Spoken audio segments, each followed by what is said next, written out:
The Chemist's Key by Henry Nollius. Narrated by Matthew Schmitz.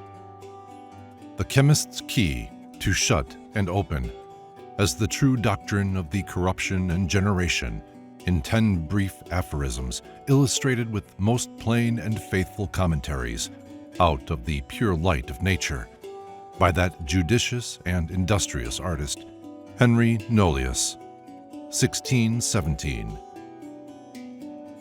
To the Reader. This book, having worth enough in itself, needs not my commendation. This author, in his lifetime being an eminent physician and most able philosopher, as the discourse itself can best testify. The translator also wanted not judgment to choose what was best in his kind, nor abilities to perform, the choice being made. It is I alone that appear here as Menelaus at that feast in the Iliad, who came though not invited. I shall not endeavor to excuse myself, for I come not empty, but will contribute somewhat to the collation.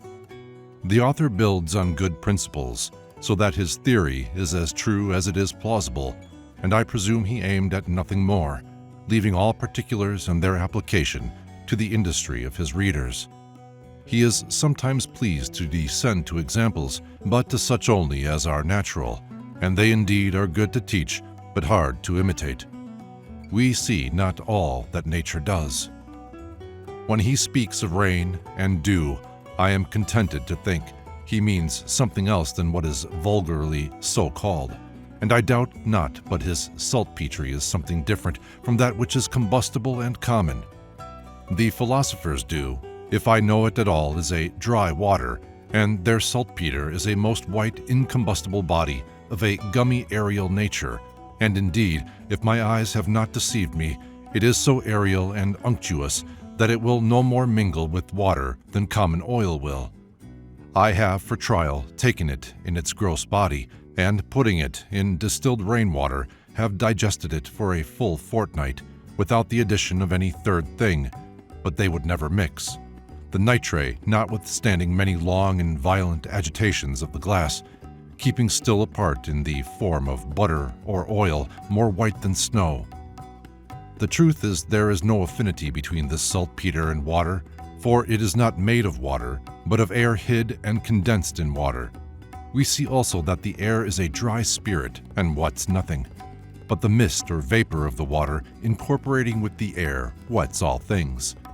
Even so, those bodies or substances which are generated of air retain the first complexion of their parents, this dry aerial humidity being predominant in them, as is evident in common quicksilver and in all resinous substances, as vegetable and mineral gums, which will not mix with water. But this will not be more apparent to those who know that universal gum or sperm whereof nitre is made, which is neither dew nor rain, but a water and no water. That is it, is a dry water, whereof see D'Espagnier in the 49, the canon of his first aphoristical part. Here is the reason why nitre philosophical will not dissolve in nor mix with common water, for it is a fat, oleous, airy substance made by the natural congelation of a mercurial dry humidity, which separates from phlegm, as is evident in that succus vitalis and great lunary of Lully. Nitre, then, or mercury philosophical, is to be found in 150 places and of several complexions. In the great Hali Kali of nature, it is congealed and in a manner crucified between two extremes, and both of them venomous and caustic. If you know how to extract it thence, in the form of butter or a most white sweet oil, then it, once the art has its name, is in your power, and D'Espagnier in his 225 canon will tell you what you have attained to. Thus you see where the air of radical humidity is congealed, and now I must instruct you where it is a volatile and not congealed. It is so in the sperm whereof nature immediately makes the Hali Kali, to which purpose the former author has left us a considerable maxim in his 214 canon. Rerum seminits plurimus humidi radicalis inest. For this volatile air, which is in the seed or sperm, reincredates the fixed air which is in the hali kali. I say this volatile spermatic air or oil does it, and not oil of soap or salad, as some fools have dreamed. For nothing reincredates and naturally dissolves a body but that crude sperm whereof the body was made. Most excellent in this respect is that passage in Nollius, chapter 48 of his Great Testament. When we wish to convert a dry thing into a moist thing, we take an agent which is in water, one which partakes of the humid radical, or rather in the vapor of aerial humidity disassociating it from its watery phlegm, in which the male spirit is carried. Thus Lily, and now I, think I have sufficiently introduced you, but if this be not enough, I am afraid the whole discourse will not satisfy. I should have said much more, but that I intend shortly to publish a discourse of my own wherein I have endeavored to give some reasons for a most excellent and mysterious experience I have lately seen. Eugenius Philalethes. The Author's Epistle. Dedicatory to his noble friend and kinsman, the Lord Wygand Hamel, President of Dresden, etc. It is no long time, my honored lord and patron, since there came to Geilberg in quest of me a most learned man, a professor of logic and a tutor of undergraduates in a certain famous university, who did earnestly entreat me to discover unto him those principles by which he might be introduced into the true knowledge of our most secret philosophy, finding him therefore to be a person of singular humanity, of most excellent abilities, and, as I perceived by frequent discourse, of a most acute and discerning apprehension. I resolved to grant his request, and for that end I did purposely lead him into a dissertation or reasoning about the generation of natural bodies, and having brought him thither, I advised him to search curiously after what manner, and by what means, this great and secret, though daily work, was performed, signifying farther unto him that the foundation of our art did, next to the divine assistance, consist chiefly in the perfect knowledge of corruption and generation. Now, though this answer and advice of mine did nothing like this learned man, seeming in this book judgment to be very simple and wise, nevertheless, that which I told him is the very truth. For he that perfectly knows the ways of generation will easily come to be acquainted with the true menstruum of every body, which in our philosophy is the most useful and difficult matter to come by. Yea, he will find out a way or a process, which if he by a right imitation of nature will wisely practice, he shall out of a convenient body, dissolved first and digested in its own most natural and proper vinegar, perfectly extracted and attain to a most noble and precious medicine. A medicine, I say, and not gold, for the sophisters or pseudo-chemists, pining with an insatiable hunger after gold, do by most covetous, chargeable, and fruitless processes infuse into their silly readers a strong desire of gold-making, and promise them golden mountains. But art cannot make gold. Nature only produces substances, but how to perfect and purify imperfect metals by nature only, and a natural way, not by adding to them or mixing with them any extraneous substance or ingredient, and to separate and purge from them those obstructing, discordant impurities, which are the cause of their imperfection, the philosophers do know very well. Art, I say, cannot produce or make any substance, but how to propagate and multiply natures in their own species by transplantation and incision, he does know, but not without nature.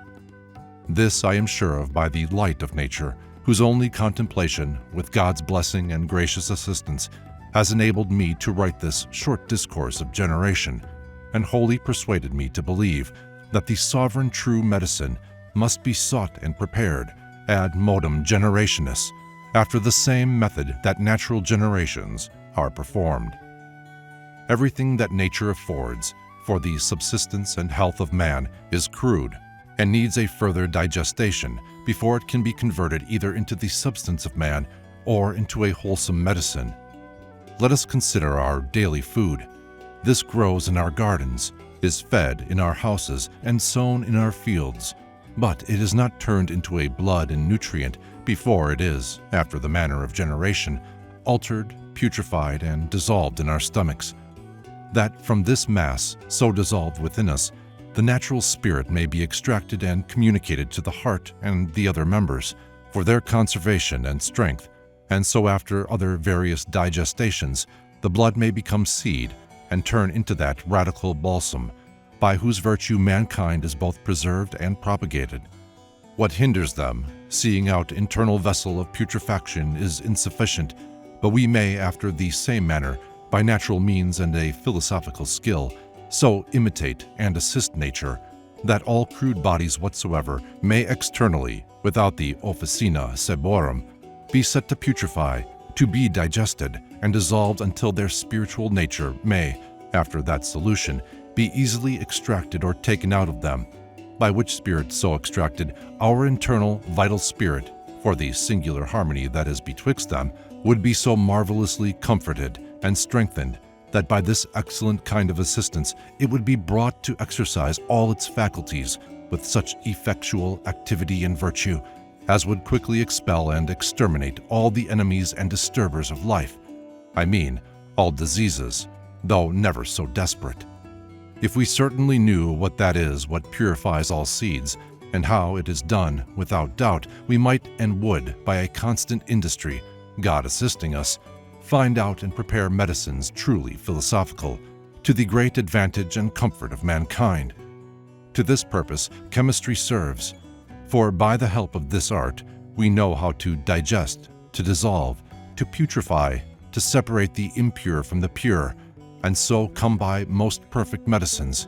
And verily, so great and precious a blessing it is, that God never imparts it to any fraudulent mountebanks, nor to tyrants, nor to any impure, lazy, envious persons, nor to the effeminate and idle, nor to gluttons, nor to usurers, nor to any worshippers of mammon, but in all ages, the pious, the charitable, the liberal, the meek, the patient, and indefatigable spirit, who was a diligent observer and admirer of his works, found it out.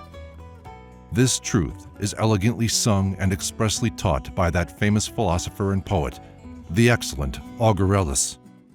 The greedy cheat with impure hands may not attempt this art, nor is it ever got by the unlearned and rude, the villain's mind. To lust and softness given, it strikes stark blind. So the slim wandering trader and co, and shortly after, but the sage, pious man who still adores and loves his Maker and his love implores, whoever joys to search the secret cause and series of his works, their love and laws. Let him draw near and joining will with strength, study this art in all her depth and length. Then grave experience shall his consort be, skilled in large nature's inmost mystery. The knots and doubts his busy course and cares will oft destruct till time the truth declares, and stable patience, though all trials past, brings the glad end and long hoped for at last. Give ear, all you metacasters, who hate and persecute this divine science. Give ear, I say, and tell me with what conscience of honest confidence can you profess yourselves to be physicians, seeing that all physic or medicines are, without chemistry, imperfect. Without that chemistry, I say, which out of the manifested light of nature has its invincible grounds and canons laid down in this little book. This is the only art, which, by supplying us out of the light of nature with convenient means and particular natures to separate the impure from the pure, will teach us first how to heal all diseases of the macrocosmical substances, and afterwards, by examples and experiments deducted from those exterior cures, will show us the right and infallible cure of all diseases in our own bodies. He that knows not how to heal and purge metals, how can he restore the decayed or weakened radical balsam in man, and excited by comfortable and concordant medicines to perform perfectly all his appointed functions, which must necessarily be put into action before any disease can be expelled? He that knows not what that is in antimony, which purges gold, how can he come by an effectual and wholesome medicine that will purge and out those extraneous peccant causes and humors that afflict and destroy the body of man? He that knows not how to fix arsenic, to take away the corrosive nature of sublimate, to coagulate sulphureous spirits, and by a convenient specifical medicine to break and analyze stones in the greater world, will never in the body of man allay and tame the arsenical spirits of the microcosmic slat, nor take away the venomous indisposition of the sulfur, nor dissolve the stone in the bladder and drive it out being dissolved. It is a noble, safe, and pious course we examine and try the force and virtues of medicines upon the microcosmical substances before we apply them to our fellow creatures and the rare fabric of man. This was the very consideration that moved the ancients, who were true philosophers, to a careful and effectual study of true chemistry, the only genuine philosophical science, that by imitating Hermes, the father and the prince of all true and loyal philosophers, they might find out most effectual and proper medicines against all griefs and diseases, especially that glorious and supreme natural remedy, which is termed the Universal One, and is really without deception or exception, unless the finger of God oppose it, the most sure antidote of all diseases, for the obtaining of which sovereign medicine, because this my treatise of generation is no means help, I would have it no longer concealed from the ingenious lovers of this art, but resolved to expose it to the public view, that the enemies of the truth may see and know that our science is grounded upon and proceeded from the clear light of nature, and that all the sons of art may be more and more encouraged to a studious enquiry and a laborious search after the truth. If they benefit anything by this book, let them give God the glory, and lend me what further assistance they shall think fit to communicate. Whatever it is, unto you, most noble and prudent sir, my intimate friend and my kinsman, I humbly do dedicate it, that you may see how willing I am to requite, in some measure, those numerous favors, which, from the first day I entered upon this study, you have cheerfully conferred upon me to this very hour. Therefore, I must entreat you to accept of this small remuneration with your usual good will and benignity, still favorable to my endeavors, and to defend me from the calumnies and envy of the malicious, who from all parts set upon me and do defame my studies. This undeserved malignity I suffer under will require your permanent favors and affection, and I do here solemnly promise that I will never, God willing, do anything that shall tend to the violation of so sacred a friendship, and shall daily endeavor that we may be more and more endeared and closer united, which the only wise and good God mercifully grant. Amen. Farewell, most noble sir, and as really do so, continue still to further the studies of yours. Henry Nollius. The author's preface to his treatise of generation. Being to write of the generation of natural things, I must ingenuously confess that I learned it not in the books of the Athenian sophisters. He means the schoolmen and the followers of Aristotle. This term he borrowed from Paracelsus, for he first called them so, and writing his Mysterium Magnum entitled it Philosophy for the Athenians, for Aristotle's school was at Athens, but by the true light of nature. Neither will I borrow anything from them or their books, and convert it in this discourse, like a plagiary, to my own use or glory. For the truth is not to be found in their books, but most gross ignorance and errors, grounded upon and supported by the vain men, which opinions the credulous people esteem and cry up as the utmost bounds and non ultra of all wisdom and perfection. As men are killed by fighting, so truth is lost by disputing. For while they only dispute and wrangle about nature, every one of them in particular, and all of them in general, are so filled and swollen up with a testy, intolerable pride and self-worship, that each of them, arrogating a kind of infallibility to his own chimeras or monstrous conceits, does with all might and main labor to refute and demolish the airy castle and fond imaginations of the other, and by this ridiculous continued feud, they wander from the bath and fundamentals of true knowledge, entangling themselves and too credulous posterity in an inextricable labyrinth of quarrels and errors, fortified with fictitious and groundless principles never reduced to practice or trial, but merely supposed and implicitly believed, so that he would get out of this spacious and wearisome wilderness, cannot do it without much difficulty and laboriousness, and shall not do it without their general envy and opposition. Leaving, therefore, these lewd contenders and their verbosity, let us, the divine mercy assisting us, go directly to the house of wisdom by the light of nature, that by the simple and peaceable contemplation of the creatures and her operations in them, we may truly discover and describe unto others the perfect manner of generation, and so come not only to the certain knowledge of ourselves, but learn also how to produce and prepare out of perfect bodies and substance such a medicine or medicines as will innocuously and faithfully cure all diseases that are incident to our own frail bodies.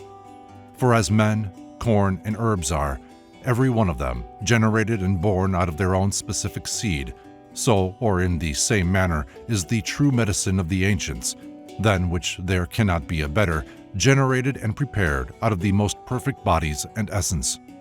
Look not therefore with careless and transient eyes upon what is offered thee in this book, but know and be assured that this doctrine is the most profitable and advantageous for thee, by whose light and guidance thou wilt be most prosperously led to the true knowledge of the secret generation of all animals, vegetables, and minerals, and to the finding out of that rich and rare medicine which perfectly cures all imperfect metals.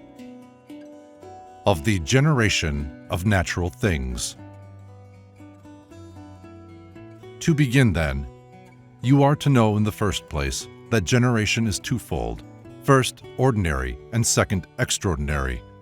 Extraordinary generation is that by which an unlike thing is generated out of dung and putrefaction by the sun. This generation is termed in the schools equivocal.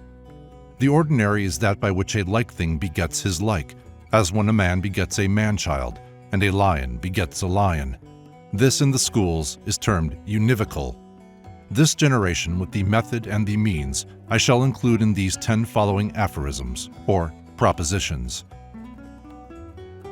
1. Everything generated or begotten is generated and born of his own specific seed, and in his proper matrix. Seed is a spiritual or subtle body, out of which the included spirits, by attraction of nutriment to it, forms and produces in his proper matrix a living body, endued with the like prolific and the multiplicable seed. This very spirit is by some philosophers termed seed, and the body in which it resides they call sperm. But while we agree about the matter, I shall not quarrel about words. This seminal spirit is the most subtle essence of the seed, exalted by nature out of some perfect body, and containing in it, after the most eminent and perfect manner, all the virtues and faculties of the said body, and in a seminific power besides, which enables it, in its own species, to propagate and multiply its own body. No kind of seed is of any virtue or effect, unless it be placed by nature or by art in its proper matrix. That matrix is only proper in fostering which is naturally agreeable and ordained for the seed, according to its particular species and regimen. Therefore, mineral seeds require a mineral matrix, vegetable seeds a vegetable, and animal seeds an animal matrix. The matrix of mineral seeds are subterraneous mines, the earth is the matrix of vegetables, and the female womb is the matrix of animal seeds. 2. Before any perfect thing can be generated, the seed must necessarily putrefy and then be nourished. Believe our Savior John 12:22. Verily, verily, I say unto you, except a corn of wheat fall into the ground and die, it abides alone. But if it die, it bringeth forth much fruit. Nothing can be animated and born unless it first suffer corruption, putrefaction, and mortification, says Raymond Lully in his Testament. Therefore, say Parmenides, unless the body be dissolved and broken and putrefied, and suffer a change in its substantial substance, that secret central virtue cannot be extracted nor be at liberty to mix with another body. 3.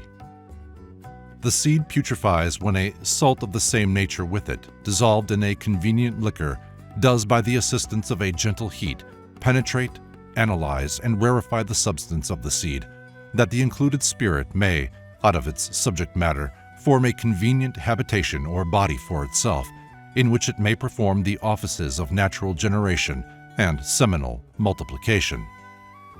Therefore, every mineral seed requires its putrefaction a mineral salt and liquor, which is common water impregnated with saltpeter, and animal seeds require an animal salt and liquor, which is the female menstruum impregnated with the salt of the animal matrix.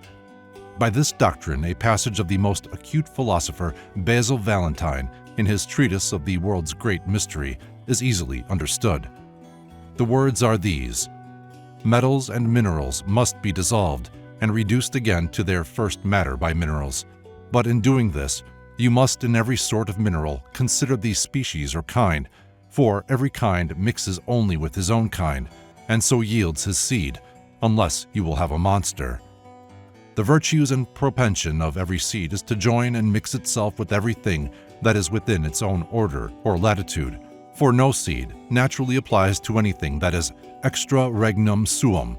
Therefore, in any ordinary and lawful generation, that one like may beget another, man applies to woman, the lion to the lioness, etc. Without the humor of water, says Basil Valentine in his 8th key, true putrefaction can never be performed, for humors or liquors are the true mediums by which salt does by his dissolving and searching nature enter into and open the most intricate recesses of the seed. For when this humor or liquor is by a due degree of heat rarefied and provoked, then also is the salt in it attenuated and rendered fit to pass into and open the most compacted body of the seed, and there stirs up and excites to vegetation a spirit of salt that is the like and the same with itself, which before lay hid and inactive. A spirit that is at liberty will easily and quickly free another spirit of the same nature that is bound up and restrained. This is done first by reason of that activity and general ability which the free spirit is imbued with, secondly by reason of the harmony, likeness, and love betwixt them.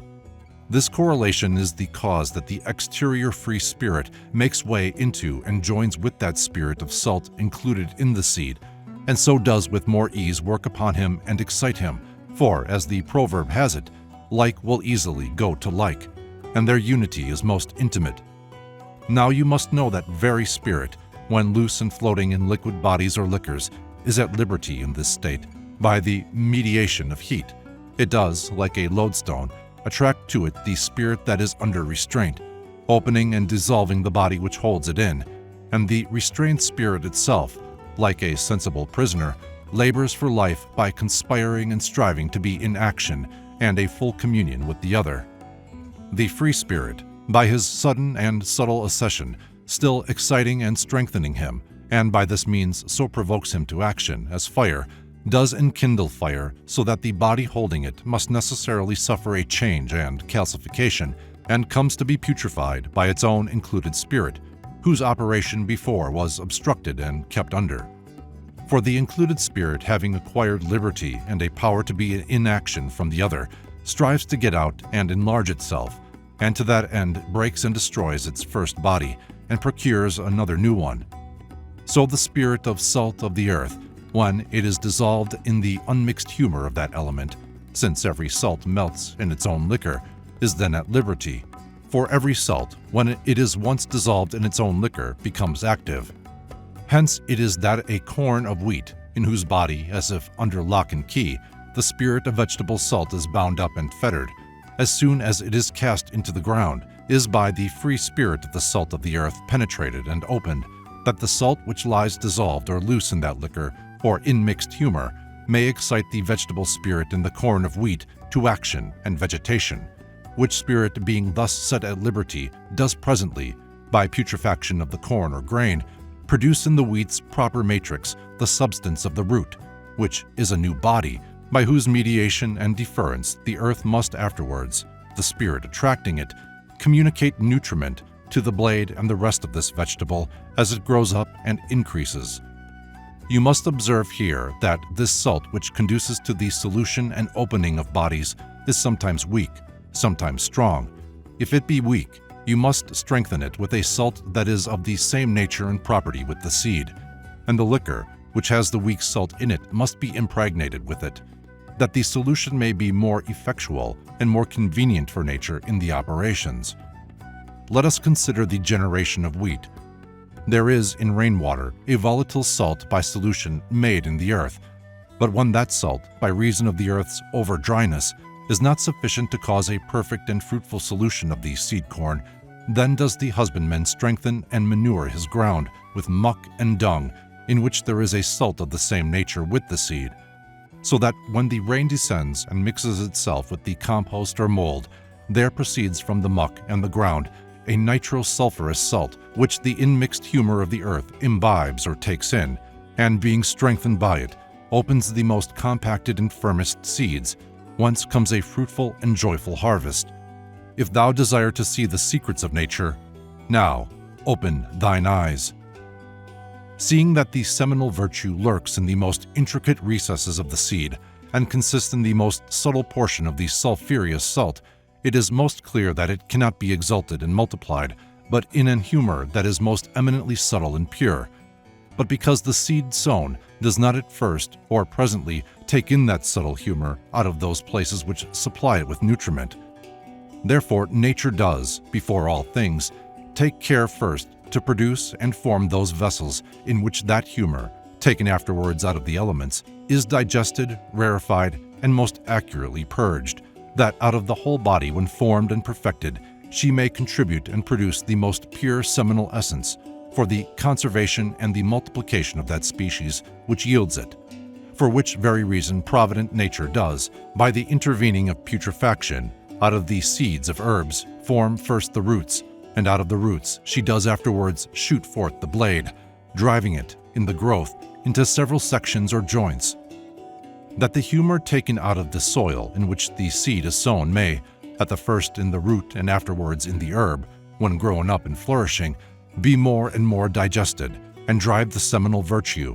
through all the vessels and joints, from the very root to the uppermost top branches, where, in a matrix purposely formed for the reception of this seminal matter, a most perfect seed, and fit for the propagation of the same species, is, by the aid of the sun heat maturing it, found and gathered. But it happens oftentimes, and this you are concerned to know, that though nature forms always these vessels and vehicular of the seminal progression, yet those bodies which are thus furnished do not always yield seed. And this comes to pass because, in those bodies, the pores through which the spermatic virtue should be promoted and driven into the superficies and upper parts are, before the seed is stirred, or can be produced, stopped up by external colds, or else by the predominant virtue of their innate fixed salt, are so bound up and obstructed that the seed either cannot come to any effectual maturity and perfection, or else is wholly suppressed and shut up. An example of this we may manifestly see in the orange trees, which grow indeed in this climate as well as other plants, but in this cold region yield no fruits, whereas in Italy and other places, which are their natural soil, they both yield and bring forth fruit to perfection.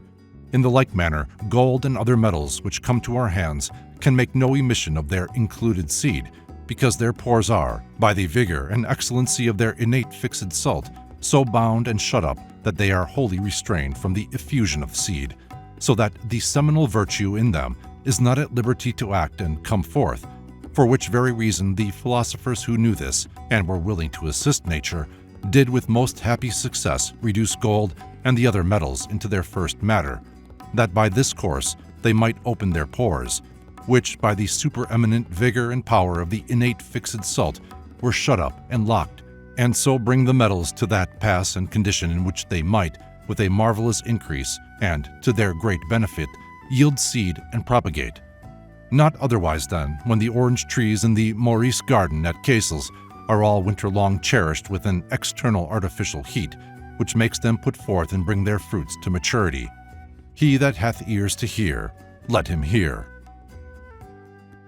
4. The humor or liquor which serves for putrefaction must be proportionable to that body which is to be putrefied. The humor must then be proportioned both for quantity and receptivity. The humor is proportioned for quantity when so much of it is taken in by the body as is sufficient for its substilization. It is proportioned for receptivity or the manner of reception when the humor is not suddenly and at once, but gently and by degrees, or by little and little, taken in and drunk up by the body or seed. For a sudden imbibation of the humor cannot so conveniently vivify the seed, but causes by its sudden and unequal penetration that some parts of the body or seed are insufficiently open or dissolved. Hence it happens that darnel does sometimes come up instead of corn. Therefore the philosophers advise the sons of this science to irrigate, or moisten our earth by long delay and frequent and wearisome attrition. 5. The heat which promotes this putrefaction must be so mild and temperate that the liquor in which the resolving salt lies may remain still in and about the matter, and not be laved or evaporated from it. This must be done for 2 reasons. First, because the body putrefying must receive life in this liquor. Second, because such a gentle heat dissolves the salt in the liquor without violence and disperses it into the matter after a natural manner, that the body may now conveniently putrefy. But if the liquor were agitated by an excessive heat, the matter in it would be destroyed or spoiled, so that it could neither be animated nor receive such a putrefaction as is convenient for it, and therefore nothing in this case could be generated out of the matter. Listen to this, Pamphilius, thou that aims at the universal medicine. 6. The body putrefying must not be removed out of the matrix in which the putrefaction was begun, until that which is intended be fully perfected. Therefore, when we would out of our grain of corn get a whole ear, we leave it in the earth until the appointed time of harvest, and then we find the ear ripe and carry it home. Seeds, says Avicen, should not be gathered until the harvest comes. 7. The more pure the matrix is, the thing generated is by so much the more perfect and sound. For the pure matrix, says Lessius, will yield pure fruit. Now the more pure anything is, it is so much the more perfect and durable in its kind. On the contrary, the impure it is so much the more imperfect and frail. Therefore, an impure matrix, because it yields impure fruit, must necessarily also produce it weak, impermanent, and useless. Which inconvenience being found in everything, wise men willing to assist nature attempted to putrefy and heal the impure matrix, wherever they found it. From these attempts spring a most wise and sure experience, which taught them all impurities and extraneous natures, which hindered the generation or fostering of the birth in the matrix, were either by a natural or else by an artificial assistance to be removed and taken away. Now, when for the separation of subtle delicescent impurities, or the removal of any weakness, nature requires any help, this must be done by a judicious and discerning knowledge. But after separation, when these impurities are once excluded from the matrix and are only a hindrance to generation by their encumbrance and abode in place, then there is only required a manual operation as volution or ejection. We find a plain demonstration of this in the art of tillage or husbandry, where the infirm salt of the earth is by the sulphurous fat salt of the dung assisted and strengthened. But the stones and thistles which lie separated from the matrix and hinder its fertility only by their weight and encumbrance are, by mere handiwork, cast out and rooted up, that the matrix of the corn, thus dressed, may become and be called a fruitful field. The same method do philosophers use in their magistry and practice, for they do first purge their field or matrix, then they enrich or strengthen it with the sulphur of nature, and lastly cast in their seed, that it may be vivified and multiplied, and be turned into a most noble and effectual medicine. 8. That matrix is only convenient and adapted to generation, which permits an easy entrance to the seed. This is to say, which receives it with ease and is no hindrance by its hardness or closeness to the entrance of the seed. Here you must know that when the matrix, by reason of hardness, is grown callous and impenetrable, It is then opened and rendered porous again by frequent agitation, that it may be fitted for the conception of seed. So the husbandmen do plough up first, then mattocks, and afterwards harrow their green sward or untilled lands, and beat every clod asunder, that by this rarefaction and dissolution the earth may take and easily receive in the seed, and put it forth again with increase. If thou desire to come by the secrets of God, and to use them rightly to his glory and the good of thy neighbor, then do thou, in this philosophic task, set before thine eyes the laborious and patient husbandman, and be sure to imitate him. Then will God, without doubt, favor thy righteous attempts, and give that into thy possession which will perfectly satisfy all the longings of thy heart. 9.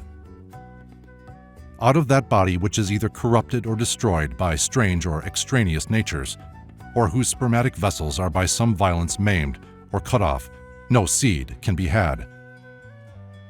It will be a very vain and unprofitable attempt for any to hope for issue or healthful seed by a man whose body and radical balsam is deprived or dried up by an excess of aromatic wines or hot water, or by some contagious disease. Eunuchs, because their genitals are cut off, cannot propagate their own species. Let the sons of the science know, says the most ingenious Lysias, that it is very fruitless work to look for that in dry twigs and lopped branches, which can never be found but in the green and living. 10. That body which is preserved or sustains by one simple kind of nutriment is far more perfect and durable, and yields more sound and perfect seeds than that which is nourished with many different kinds of nutriment. For the nearer anything is to unity, it is so much the more durable. For in unity there is no division or discord, which is the cause of corruption, and where no corruption is, there is a permanent integrity and conservation. Therefore, that which is nearest to unity must needs keep better and endure longer than that which is more remote. Because there is in the one less discord and more durable, anything is the seed it yields is by so much the more perfect and permanent. 11. How the fountain of the wise men becomes lead. Nature uses nothing else for the generating of lead but our fountain, that is, our Mercuries. Because she takes the full moisture of all the elements mixed with the heavenly vivifying spirit of light, and compound the same with all sorts of heterogeneal, terrestrial, and sulphureous moistures, and including them in the cavities of the earth, bakes them and digests the matter a long time. When all is well united by putrefaction or putrefaction, then she continues to bake it without separating the impure, until all is become a black, glittering, and heavy earth, out of which afterwards, with a small fire, lead is melted. But his ore of lead is not the matter of the stone of the wise men, with which they transmute imperfect metals into gold and silver. Common lead has no such perfection that out of it should be prepared the white and red sulfur of the wise men, for in lead they are very raw and imperfect, which imperfection cannot be established but by the tincture itself. Our stone is prepared out of our fountain only, which differs very much from common lead, for our mercury is not common lead, but the father thereof. And although our fountain or mercury often is called lead, yet the wise men always understood thereby our fountain out of which alone our elixir is prepared. Because our Saturn, or fountain, when it has dissolved its magnesia or earth, out of which it issued, and is again coagulated together by a small fire, becomes a black, heavy earth, which compound is then called the lead of the wise men. He that can make the lead unto him, the whole art is open, for in it lies hid the gold and silver of the wise men, that is the white and red sulfur tinging all the imperfect metals either into gold or silver. Of this lead or Saturn the poets have written much, telling us that Saturn devours all his children, etc. Note this: his sulfur consumes all that is hid in the matter enclosed in its belly, digests and concocts it to its ripeness. But Jupiter, observing this with sharp scythe, cuts off the stones of his father Saturn and throws them into the sea, because the white sulfur, which in the operation appears after blackness, abolishes by his piercing power, which is here called the scythe, the strong power of the black sulfur called Saturn, and throws the same into the sea. that black sulfur comes to be dissolved and changed into a sea, out of which the fair Venus is generated, which is the green color. Saturn endeavors to devour Jupiter, or the white sulfur, but instead of him he swallows a stone which was laid before him, which he spews up again upon the Mount of Helicon. There the same was erected as a monument for mortals.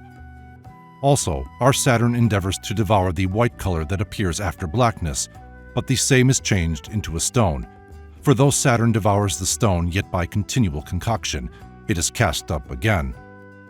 Our thus dissolved matter is coagulated into the stone of the wise man, which is to dissolve again, and in this manner Saturn always devours a stone instead of Jupiter, which he spews upon Helicon, until at length it becomes our blessed stone, which is dedicated to wisdom. Out of this our Jupiter and Latona are born Apollo and Diana. This is the last and perfect coction, in which the white and red sulfurs, that is Apollo and Diana, acquire their plusquam perfection. Hence we see that our Saturn, or lead, is the father of all the gods, for from him come all the metals. 12. How the fountain of the wise men becomes quicksilver. Between our fountain and common quicksilver there is so great a sympathy, yea, such an one that by many they are counted to be but one thing. But they err, because our fountain is the father of quicksilver, and therefore differs much from common quicksilver. Our fountain generates and makes alive all things. Common quicksilver destroys, corrupts, and kills all. Our fountain is fiery and hot. Common mercury is moist and cold. Our fountain is changed by a small distillation into a spirit, a fixed body, but common mercury is a mere spirit and cannot be changed into a watery spirit, but rises corporeally without alteration. The extracted spirit of our fountain is fiery, sharp, penetrating, and subtle, so that it can dissolve and kill all metals.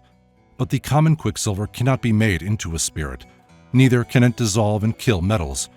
It hides them in its belly, but by a small fire it leaves them again unchanged. Our fountain dissolves, coagulates, and makes itself without addition of anything, none of which can common mercury do, neither can it be coagulated without addition of other species. Our fountain has within it a fixed salt, white and red. Yea, it is all salt, and issues out of a saltish cavity, but the common mercury is nothing but a running metal, and if we will make salt out of it, we must putrefy and kill it. Our fountain is potentially gold and silver, which by coction may be got out of it, which cannot be got out of common quicksilver. Our fountain becomes by mere coction, without and addition, the elixir of the wise men, but this cannot be expected of common mercury. In our fountain are all metals potentially, because it is the seed out of which the common metals, yea, quicksilver itself grows, which cannot be said of common quicksilver. Our fountain, in earth all sorts of stones, noble and ignoble, which common mercury cannot do. Nature mixes earth with our fountain a very subtle and clean body, and includes them in the cavities of the earth, bakes and digests it like other metals, until it becomes a dark, red, glittering earth, which is called the mineral or natural cinnabar, which is distilled by a small fire into running quicksilver. Yea, there are vapors sublimed out of the mercurial mineral or ore of cinnabar, which in cold places run together again and become mercury. Thus in many places, mercury is found upon the superficies of the earth, which have been sublimed out of its hidden minera, and by the coldness of the night, and of the heavenly dew gathered together and made running. 13. How our fountain becomes known or manifested to the wise men. Our fountain must be prepared out of two saline substances, yet of one root, otherwise it is impossible that it pass or be acknowledged for ours. These two slain substances yield by a small fire a very fiery spirit, which has innumerable names. When this spirit is drawn off from them, they remain as dead earth behind, because they have lost their spirit by distillation. But if we give the dead earth its spirit again, it becomes, by a soft fire, dissolved again and a blood-red liquor, which by coction becomes redder and redder, then black, and at last thick and fat. The dead earth, before it is joined again with its spirit, has also many names from the wise men, as may be seen in their writings. When this spirit, by decoction, is once united with its body, they can never be separated again. Because by continued decoction they become fixed and abiding in the fire, and although they flow in the fire, yet they fume not away. Thus our matter has a twofold name, yet it comes from one root. It is mineral, and nature has given it a mineral form, but left the same imperfect. It flows easily. It is compounded of volatile and fixed, and when they are united they purify, and then they become perfect. In this operation they become all sorts of colors as black, white, red. After redness, they change no more. This matter, after having received perfect whiteness, perfect redness and fixation, tinges all imperfect metals into the best silver and gold. By this time our fountain is made manifest, unto which we must add that the volatile part thereof is of a very sour taste, penetrating nature, and sharp quality. 14. Whether our fountain to come to its perfection stands in need of common gold and silver. Our fountain cannot come to its perfection without gold and silver, but this sun and moon are not common sun and moon, but something else not strange to our fountain, neither against it. Because that sun and moon which contributes to the perfection of our fountain, and is first part thereof, of a double nature, white and red, the white is called silver, and the red gold. Hence it appears to be very true our fountain cannot be brought to perfection without silver and gold, for gold and silver are that fixed and permanent part thereof, which can, shall, and must fix the volatile. It is of that of which is sung, by art dissolve the fixed, and after let it fly, and fix the volatile, that not it rise high. It is the gold which must be dissolved and changed into a spirit by its own spirit. We cannot say so of common gold, for where must we get the spirit of common soul, and with the same dissolve it and change it into a spirit? This is also to be understood of common silver. Therefore, when we speak of gold and silver, we always understand which are in our fountain, and are innate in it. The spirit of the heavenly sun, when untied with the fat moisture of the elements, by his heat fixes and coagulates, and produces a peculiar salt which appropriates to itself the virtues and qualities of the heavenly light, and strives to become like its Father. Hence the wise men have gold, whereas in truth it is salt, and has the nature of salt. And yet it is but one, and not a twofold salt, as if one should be Sol, and the other Luna. No, it is only one salt, called either Sol or Luna, after a different manner. And yet it is but one and a twofold salt, as if one should be Sol and the other Luna. No, it is only one salt, called either Sol or Luna, after a different manner. When our salt has acquired the highest whiteness, then we call it Luna, but when it comes to the highest redness, then we call it Sol. Our fountain cannot subsist without this Sol or Luna, and that we say cannot be applied to common Sol and Luna. And although the wise men want some common gold in the fermentation of their stone, that the same may be determinated to transmute imperfect metals into Sol, it does not therefore follow that common Sol should make perfect our stone. On the contrary, our stone rather makes perfect common Sol and Luna, because the most perfect Sol is imperfect and unfruitful without our stone. But when it comes to be united to our stone, it becomes alive and fruitful, and can communicate part of its perfection to other metals. Many busy themselves in endeavors to dissolve common gold and bring it into a true essence, but in vain. It is a labor not worth once thinking on. There is another solution which is true and natural, which is performed by itself, because the solvent and that which is to be dissolved in it are both of one substance. Therefore they are radically dissolved. We must look after this solution and not the common, because our solvent, our Sol, and our Luna, although they seem to be together, yet are but one thing, and are in one substance. This a fool cannot understand. As soon as he hears this, he falls into errors, not only in what concerns the preparation of the matter, but also in the administration of the fire, making of the oven, making of the furnace, closing the vessels, and the determination of the weight. The powerful virtue and operation of the light in our matter is our weight. he that does not know and understand this must certainly err. 15. How much our fountain wants of its gold and silver to come to its perfection. Nature has no weight in the generation of metals, because it has but one only matter wherein it works. But in making our fountain, every one is admonished to take of the weight, because our fountain consists of two matters, one being the male, the other the female, in whose conjunction we must needs trouble ourselves about the weight. In joining male and female together, this our fountain is born. But every weight will not serve in this work, but only that which has its due determination.